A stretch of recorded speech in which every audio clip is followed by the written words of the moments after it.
Welcome back to Turning Hard Times to Good Times. I am your host, Jay Taylor. Really pleased to have with me once again Auryn Bebek. He's the Executive Chairman, Director of Auryn Resources, and Auryn has been with us a number of times in the past, and those of you who are regular listeners to this show know that he has had an excellent track record. He's made a lot of money for his shareholders and in various other venues in the past, he and his team, and he's at it again.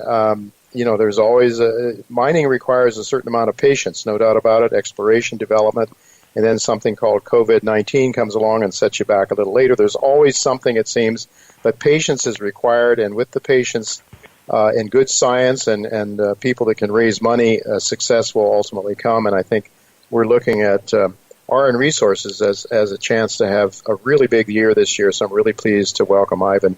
Thanks for joining me again, Auryn. Thank you so much for having me back, Jay.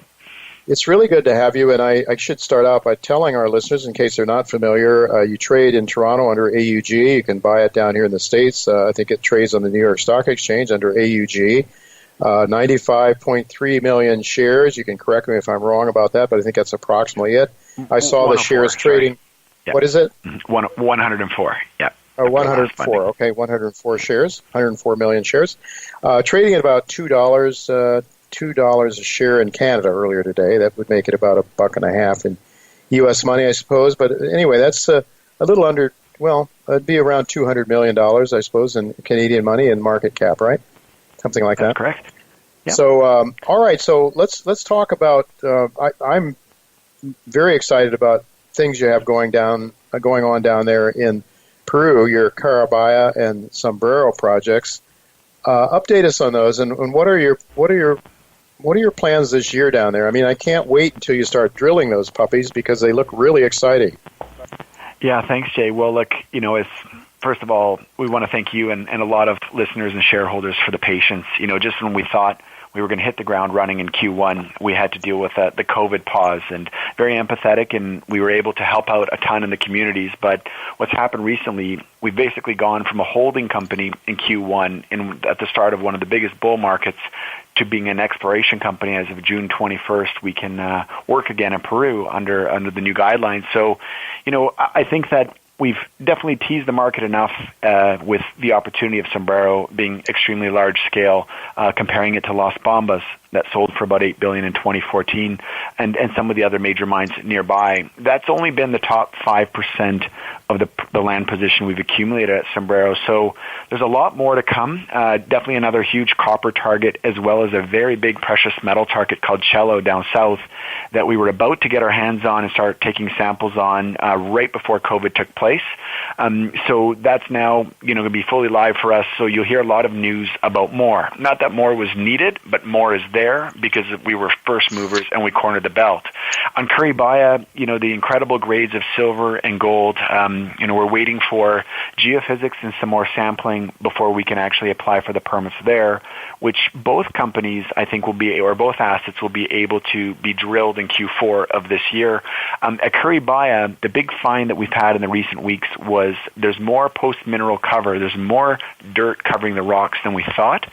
So all those multi-kilo silver and multi-gram gold numbers we were so elated about, excited, we're talking like 14 kilo silver, 10 kilo silver, and up to 40-gram gold. They're coming through a thicker sequence, which means the system is likely a lot stronger than we originally anticipated. And that's a spectacular find because you look at it as leakage when you see that kind of high grade, but understanding how strong the leakage is gives you an inclination of how big or how sweet the target might be underneath it. So we'll get a lot of will come out of that targeting when we do the geophysics. And if we can see the strength and the size of what's underneath the surface, that would really give us a lot to speculate with. But you asked me what's going to happen in the second half of the year in Peru. Real short, we are going to flood the market with news over new things that we haven't heard about yet. We think we're going to get a lot more access to more targets And we've been very, very diligent about working on the permitting schedule to try and move permits up. And unfortunately, it's going to come as a complete surprise to the market and to ourselves. We won't really be able to telegraph it because there's a lot of ways it can go for us, and we don't have absolute certainty yet. I hope that the day I get the permit in hand is the day I call you and we get on the radio to talk about, the permit being in hand. But I think holistically on a larger goal, getting it sometime in Q4 is feasible, and we're doing everything we can to try and get it much sooner. So we'll see how that goes. But yeah, Peru is going to get a lot better, a lot bigger. There's a lot more that we haven't talked about, and now we're in a market where if we do make these discoveries, we're going to get paid a huge amount more than we would have a year or two ago. And again, it's been a long wait, but there's a good old saying is that, is it worth the wait? And in this case here, I think it's going to be more than worth the wait. And if you want to have a legendary discovery in your portfolio, like a Sombrero district coming out with big discoveries or Curibaya, you're going to have to spend some time and you're going to have to spend some money. And we've invested both of those, exceedingly over the last couple of years. So we come to the forefront, and I'd like to give it a 12-month runway that we'll be able to drill both of those as well as our Canadian assets in the start of this big bull market.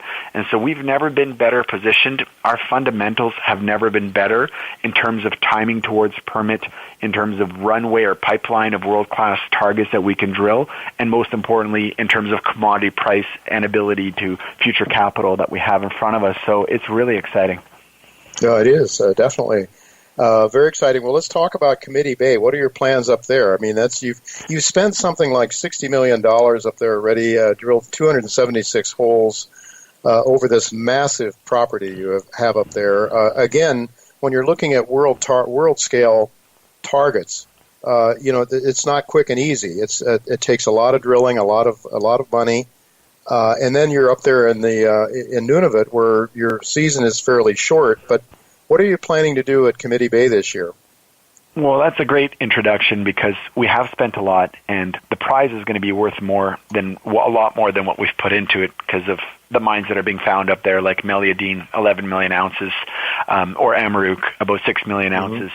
That's the kind of things, plural, we're looking for along this trend. Now, it may sound like a lot of money and a lot of drill holes, but the trend is 300 kilometers long, and we've only physically been on that property for 9 months.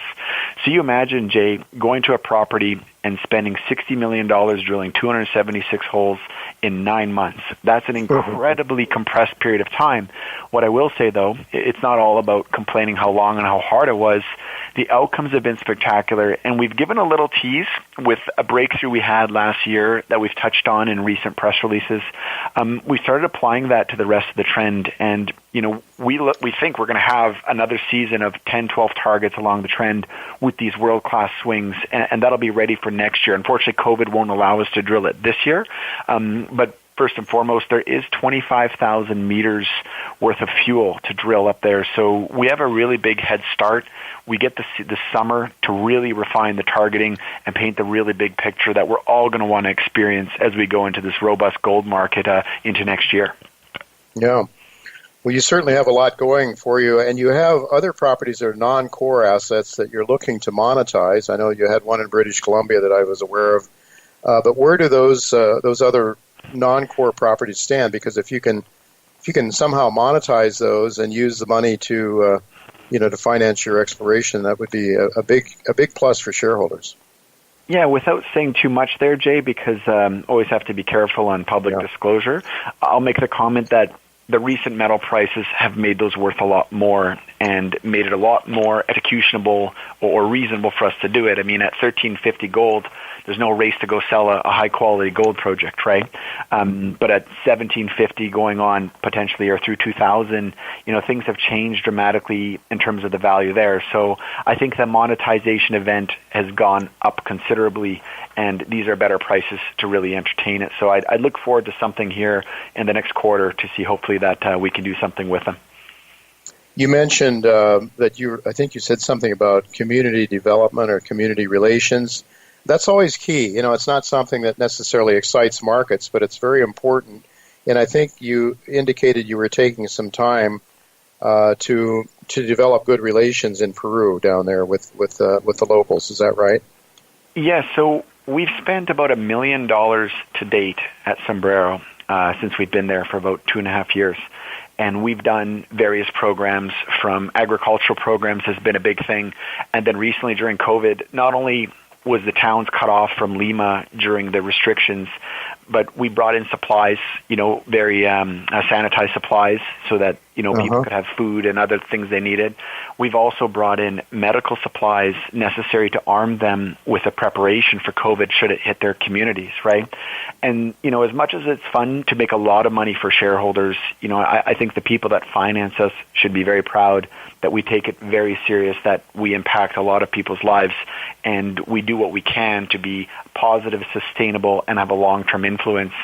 It's not common for a junior to spend $1 million in community and social awareness, or raise and spend collectively with the government that kind of capital ahead of a drill program before you know you have a mine. But our confidence that we're going to get into a pretty substantial mining district is obviously high enough that we can make those expenditures in bad markets and or good markets. And what we want to leave as a lasting footprint is we want to leave a very sustainable improvement to everyone's lives there. This gets recognized not just within the communities we work with, but by our reputation in country. So when we approach projects, we want people to know, it's more of action before words is our motto. We want to make positive influences first. And at the end of the day, for shareholders, that extra effort and that consideration by us will result in more access to more targets and a much more plausible, mining scenario going forward. So we're very proud of that, and we want to do a lot more.